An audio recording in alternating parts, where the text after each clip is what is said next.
Everyone, welcome to केमबस्टर्स। तो आज का हमारा टॉपिक है हाइड्रोकार्बन्स, जिसमें आज हम लोग कुछ क्वेश्चंस देखेंगे। इसके प्रीवियस वीडियोस में मैंने केमिकल रिएक्शंस ऑफ हाइड्रोकार्बन्स और उनके फिजिकल और केमिकल प्रॉपर्टीज मैंने कराए हैं। अगर आपको उन वीडियोस को देखना है तो I link it in the description box. आज हम लोग कुछ क्वेश्चंस देखेंगे एल्कीन से। एल्कीन्स बेसिकली हमारे बहुत ही इनर्ट कंपाउंड्स होते हैं, तो एल्कीन से ज्यादा रिएक्शंस नहीं आते, तभी कुछ स्पेसिफिक जो रिएक्शंस आते हैं उनको आज हम लोग डिस्कस करेंगे। तो मेरा फर्स्ट क्वेश्चन है, which of the following compounds can be best prepared from Woods reaction? अब अगर मैं वुड्स रिएक्शन की बात करूं तो वुड्स रिएक्शन मेरा एक कपलिंग रिएक्शन है। वुड्स रिएक्शन बेसिकली होता है यहाँ पर, अगर मेरे पास एल्काइड हेलाइड है, मैं इनके 2 मोल्स को लूंगी और उसमें अगर मैं उसको सोडियम इन ड्राई ईथर इस मीडियम में अगर मैं ट्रीट कराऊंगी तो मुझे मिलते हैं एल्केन। और ये क्या होता है, दोनों के दोनों जो एल्काइल हेलाइड के जो एल्काइल ग्रुप है, ये दोनों कपल करके मुझे एल्केन बनाते हैं। और लास्ट में मेरा जो प्रोडक्ट आता है और मेरा जो साइड प्रोडक्ट होता है वो होता है सोडियम हेलाइड। ठीक है, अब यहाँ पर मेरे 4 ऑप्शंस हैं। फर्स्ट क्या है मेरा, आइसोब्यूटेन। आइसोब्यूटेन असल में हम लोग ऐसे लिखते हैं इसको, आइसोब्यूटेन का IUPAC नेम होगा मेरा 2-मिथाइल प्रोपेन, जिसे हम लोग कॉमन नेम में हम लोग इसे कहते हैं आइसोब्यूटेन। तो ये है मेरा स्ट्रक्चर ऑफ आइसोब्यूटेन, ये है मेरा आइसोब्यूटेन। ठीक है, ये है मेरा आइसोब्यूटेन, या इसका IUPAC अगर मैं नेम देखूं तो इसको हम नेमिंग करेंगे 1, 2, 3, तो ये हो जाएगा मेरा 2 पोजीशन पे मिथाइल प्रोपेन, 2 मिथाइल प्रोपेन। ये है मेरा इसका IUPAC नेम। ठीक है, नेक्स्ट देखते हैं मेरा क्या है। अगर अच्छा ठीक है, अगर फर्स्ट यहीं पे देख लेते हैं, अगर मैं आइसोब्यूटेन लूं तो मुझे क्या करना है, कपलिंग अगर मुझे रिएक्शन करना है तो यहाँ पर जो R होने चाहिए वो दोनों के दोनों सेम होने चाहिए। तो इसका मतलब है इसको मुझे हाफ में इसको डिवाइड करना है, तो यहाँ पर मैं इसे हाफ में डिवाइड नहीं कर सकती, इस स्ट्रक्चर को मैं हाफ में डिवाइड नहीं कर सकती, तो मेरा आइसोब्यूटेन मैं वुड्स रिएक्शन से नहीं प्रिपेयर कर पाऊंगी। नेक्स्ट देख लेते हैं एन ब्यूटेन। एन ब्यूटेन मतलब जस्ट नॉर्मल ब्यूटेन। तो नॉर्मल ब्यूटेन अगर मैं इसे लिखूं तो ये ऐसे होगा, CH3 CH2 CH2 CH3। ठीक है, ये है मेरा एन ब्यूटेन। अब एन ब्यूटेन को मैं 2 पार्ट्स में डिवाइड कर सकती हूँ, 2 इक्वल पार्ट्स में डिवाइड कर सकती हूँ। अगर मैं इसको यहां से कट करूं तो ये मेरा इथाइल ग्रुप बन जाएगा। इसका मतलब 2 इथाइल ग्रुप्स कपल करके मेरा क्या बनाएंगे, एन ब्यूटेन। तो अगर 2 इथाइल ग्रुप्स अगर बन रहे हैं तो इसका मतलब इसको हम लोग वुड्स रिएक्शन से बना सकते हैं। तो मेरा करेक्ट ऑप्शन होगा option B, N butane. Next हम लोग एन पेंटेन और आइसोपेंटेन के भी स्ट्रक्चर्स देख लेते हैं। तो ये है मेरा structure for N pentane. N pentane या नॉर्मल पेंटेन जिसे कहते हैं, हम लोग सिर्फ इसे पेंटेन भी कह सकते हैं। ठीक है, ये है मेरा एन पेंटेन। उसके बाद क्या है मेरे पास है आइसोपेंटेन। अब आइसोपेंटेन क्या है, आइसोपेंटेन आइसो ग्रुप लगाना है यहाँ पर मुझे, तो आइसो ग्रुप यहाँ पर ऐसे होगा, CH3 CH3 CH2 CH3। ठीक है, ये है मेरा आइसोपेंटेन। आइसोपेंटेन आइसो ग्रुप को हम लोग कैसे पहचान सकते हैं, आइसो ग्रुप में हमें ये ध्यान रखना होगा कि मेरा जो सेकेंडरी कार्बन है, ये है मेरा सेकेंडरी कार्बन। सेकेंडरी कार्बन के बाद जो प्राइमरी कार्बन है, यहाँ से चेन मेरा इंक्रीज होगा। ठीक है, सेकेंडरी कार्बन पे मेरा एक मिथाइल ग्रुप होगा और उसके बाद जो प्राइमरी कार्बन है वहीं से मेरा चेन लेंथ इंक्रीज होगा। ये होता है मेरा iso group, this is my isopropyl group, और यहाँ से मेरा नाम आता है iso, sorry this is my isopropyl group. ये होगा मेरा, ये है मेरा आइसोप्रोपाइल ग्रुप, ये है मेरा आइसोप्रोपाइल ग्रुप, ये है मेरा आइसोप्रोपाइल ग्रुप। ठीक है, आइसोप्रोपाइल ग्रुप। और आइसोप्रोपाइल के बाद जो फर्स्ट कार्बन है मेरा, प्राइमरी कार्बन है, वहां से मेरा चेन लेंथ इंक्रीज होगा, उसे हम लोग कहेंगे आइसो ग्रुप। तो अब यहाँ पे क्या है, यहाँ पे मेरे पास पेंटेन है, तो मुझे 5 कार्बन की जरूरत है। अगर फर्स्ट ऑप्शन देखें तो मेरा ये था आइसोब्यूटेन, यहाँ पर ये आइसोप्रोपाइल ग्रुप था, उसके बाद ये प्राइमरी कार्बन, यहाँ पर टोटल 4 कार्बन एटम्स है, इसलिए इसे हम लोग कहेंगे आइसोब्यूटेन। नेक्स्ट यहाँ पर मुझे 5 कार्बन एटम्स चाहिए, तो मुझे पहले ये आइसोप्रोपाइल ग्रुप देना पड़ेगा, उसके बाद प्राइमरी कार्बन, और उसके बाद जितने भी मुझे एटम्स मुझे चाहिए इन माय कंपाउंड। तो यहाँ पर 5 कार्बन चाहिए मुझे, तो यहाँ पर ये 3 + 2 5 कार्बन, तो ये बन गया मेरा आइसोपेंटेन। ठीक है, इसे भी हम लोग 2 इक्वल हाफ्स में डिवाइड नहीं कर सकते, इसलिए ये भी वुड्स रिएक्शन से नहीं बनेगा। मेरा फर्स्ट क्वेश्चन का आंसर हो जाएगा ऑप्शन बी। आ जाते हैं नेक्स्ट क्वेश्चन पे। CH4 + Cl2 H nu। अब H nu जहां पे भी देखेगा मुझे पता है ये कौन सा रिएक्शन है, ये हो जाएगा मेरा free radical halogenation. Free radical halogenation in the presence of light, UV light. H nu मतलब यूवी लाइट, यहाँ हम लोग लाइट एनर्जी यूज करते हैं for this reaction to happen. तो अब यहाँ पर क्या है, to obtain high yields of CH3Cl the ratio of CH4 to Cl2 must be. अब मुझे क्या चाहिए, मुझे इस कंपाउंड को इंक्रीज करना है। मुझे पता है फ्री रेडिकल हैलोजनेशन का डिसएडवांटेज क्या है, इसके डिसएडवांटेज है कि इसमें हम लोग प्रोडक्ट को कंट्रोल नहीं कर सकते। इसका सबसे बड़ा डिसएडवांटेज है कि the yield of product, yield of desired product can not be controlled. ठीक है, यहाँ पर हमें मिक्सचर ऑफ प्रोडक्ट्स मिलते हैं, कैन नॉट बी कंट्रोल्ड, क्योंकि यहाँ पर क्या मिलते हैं, हमें मिक्सचर ऑफ प्रोडक्ट्स मिलते हैं। ठीक है, तो इसी वजह से अगर मुझे इस प्रोडक्ट की यील्ड को इंक्रीज करना है तो मुझे क्या करना पड़ेगा, मुझे प्रोपगेशन स्टेप्स को मुझे कंट्रोल करना पड़ेगा। तो अगर मुझे प्रोपगेशन स्टेप्स को कंट्रोल करना है तो मुझे फ्री रेडिकल्स को कंट्रोल करना पड़ेगा।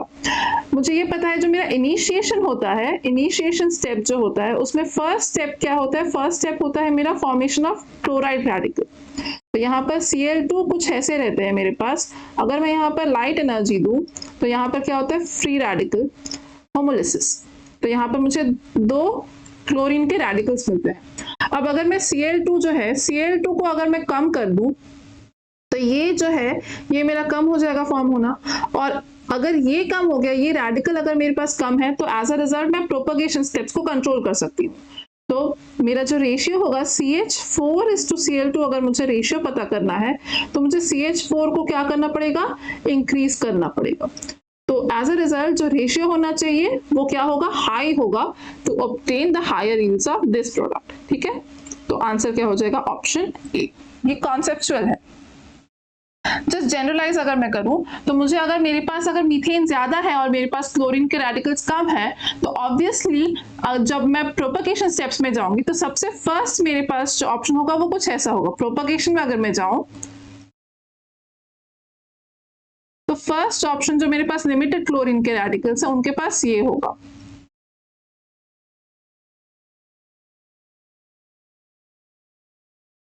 मिथाइल रेडिकल पहले फॉर्म होगा प्लस HCl, और उसके बाद ये जो मिथाइल रेडिकल्स हैं CH3, ये क्लोराइड रेडिकल्स के साथ, जो बचे कुछ क्लोराइड रेडिकल्स हैं उनके साथ रिएक्ट करके CH3Cl बनाएंगे। ठीक है, तो अगर मुझे इसको इंक्रीज करना है तो मुझे Cl2 को इंक्रीज करना पड़ेगा। आ जाते हैं नेक्स्ट क्वेश्चन पे। Arrange these following alkenes in the decreasing order of the heats of combustion। अब हीट्स ऑफ कंबस्शन देखकर बहुत से लोग यहाँ पर घबरा जाएंगे कि हीट्स ऑफ कंबस्शन एक नया टॉपिक है जो नहीं बताया जाता। अब इसमें कोई जनरली इसमें कोई टेंशन वाली बात नहीं है, ये बेसिकली बताता है बॉइलिंग पॉइंट्स को। तो अगर मैं बॉइलिंग पॉइंट्स की बात करूं तो जब हम लोग फिजिकल प्रॉपर्टीज कर रहे थे तो मैंने बताया था boiling points depend on the van der Waals forces of interaction. Alkanes में सिर्फ एक टाइप का ही इंटरैक्शन होता है and that is van der Waals. Alkanes have only van der Waals type of interaction।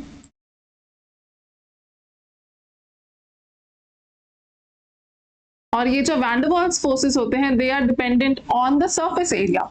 तो जो van der Waals forces होते हैं, van der Waals forces are dependent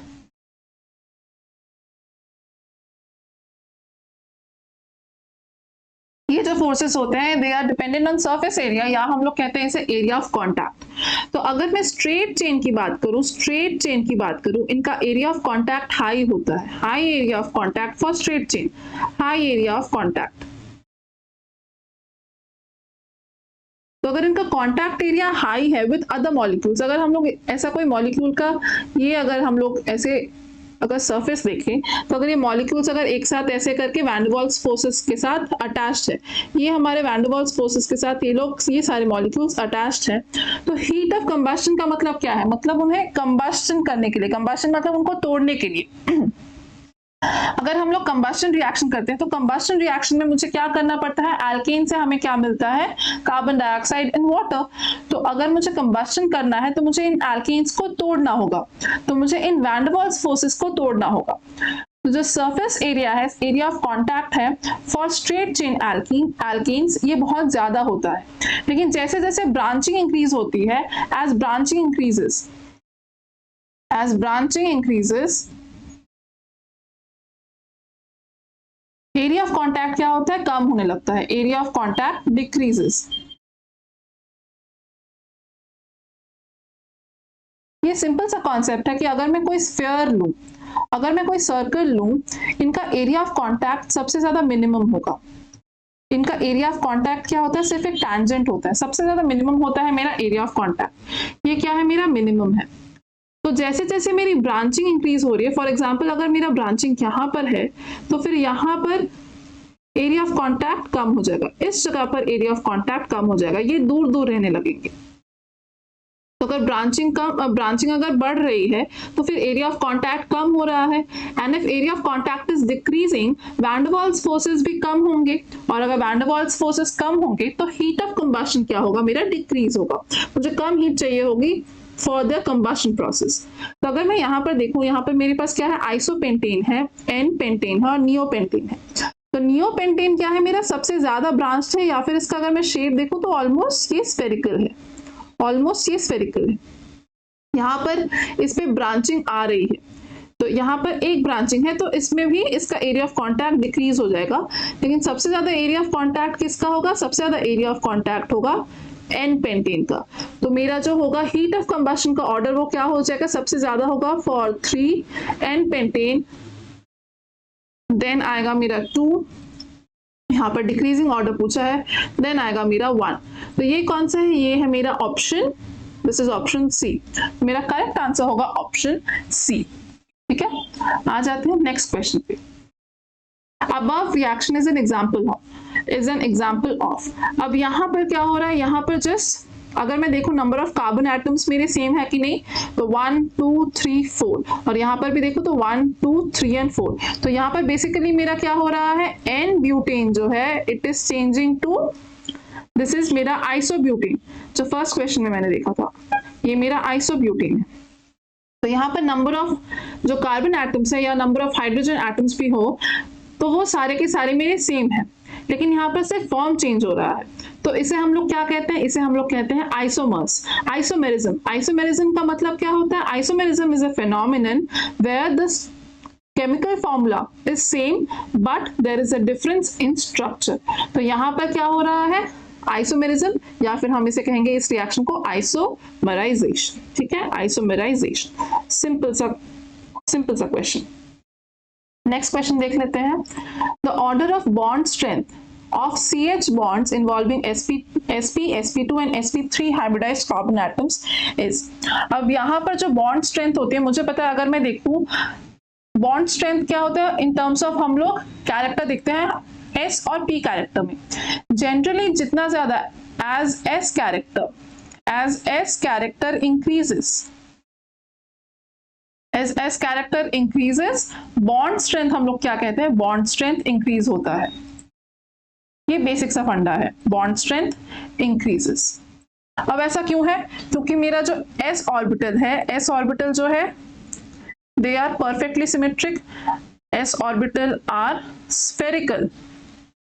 spherically symmetric. तो क्योंकि ये एकदम सिमेट्रिक होते हैं तो as a result electron density क्या होती है? इलेक्ट्रॉन डेंसिटी इक्वल होती है ऑन ऑल द पार्ट्स, और ये क्या होते हैं? ये क्लोजर टू द न्यूक्लियस होते हैं। एज अ रिजल्ट जो बॉन्ड स्ट्रेंथ होती है, बॉन्ड स्ट्रेंथ बहुत ज्यादा इंक्रीज हो जाती है।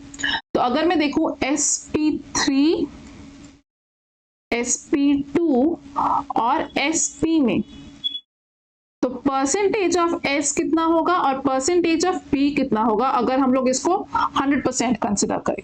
तो sp3 में मेरे पास सिर्फ एक S है और 3 P है, तो इसका परसेंटेज कितना होगा, 1:4 रेशियो होगा, या फिर हम लोग इसे कहेंगे 25% to 75%।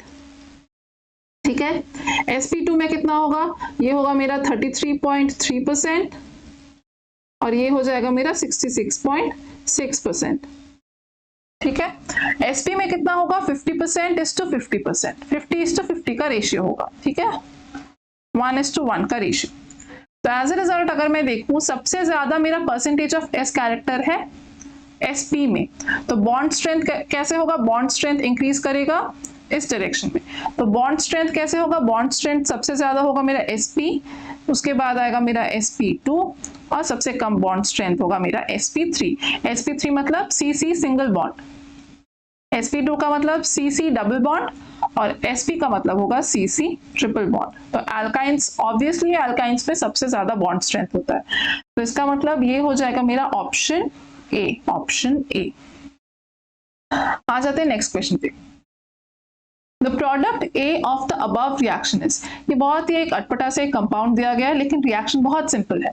ये कौन सा रिएक्शन है, सोडियम इन ड्राई ईथर, और हमारे पास क्या है, ये अल्काइल हेलाइड है। अगर यहाँ पर देखो ये क्लोराइड है और ये ब्रोमाइड है, और ये मेरा क्या है, एक अल्काइल ग्रुप है। तो ये कौन सा रिएक्शन है, ये है मेरा वुड्स रिएक्शन, ये है मेरा वुड्स रिएक्शन।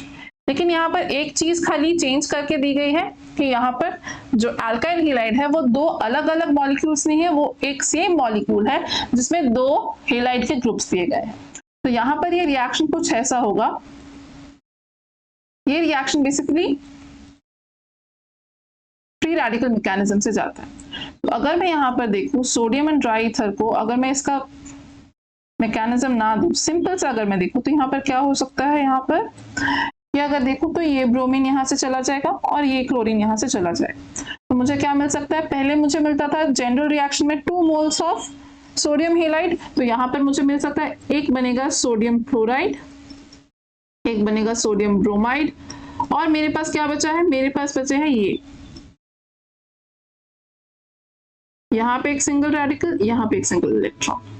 अब ये दोनों क्या कर सकते हैं, ये दोनों आपस में कपल करेंगे,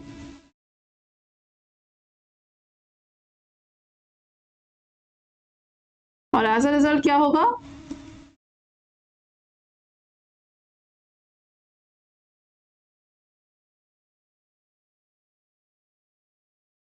मेरा प्रोडक्ट कुछ ऐसे बनेगा। तो यहाँ पर करेक्ट ऑप्शन क्या हो जाएगा, करेक्ट ऑप्शन आ जाएगा, करेक्ट ऑप्शन होगा मेरा यहाँ पर option B. Option B will be our correct answer. ठीक है, आ जाते हैं लास्ट क्वेश्चन पे। Select the chain propagation steps in the free radical chlorination of methane. तो यहाँ पर फ्री रेडिकल हैलोजिनेशन है, तो मेरा जो इनिशिएशन स्टेप होता है वो क्या होता है, पहले क्लोराइड रेडिकल बनते हैं। तो ये तो है मेरा इनिशिएशन, ये तो है मेरा इनिशिएशन स्टेप। ठीक है, ये मेरा इनिशिएशन हो गया। तो ये मेरा यहाँ पर प्रोपगेशन पूछा है, तो ये मेरा ऑप्शन गलत होगा।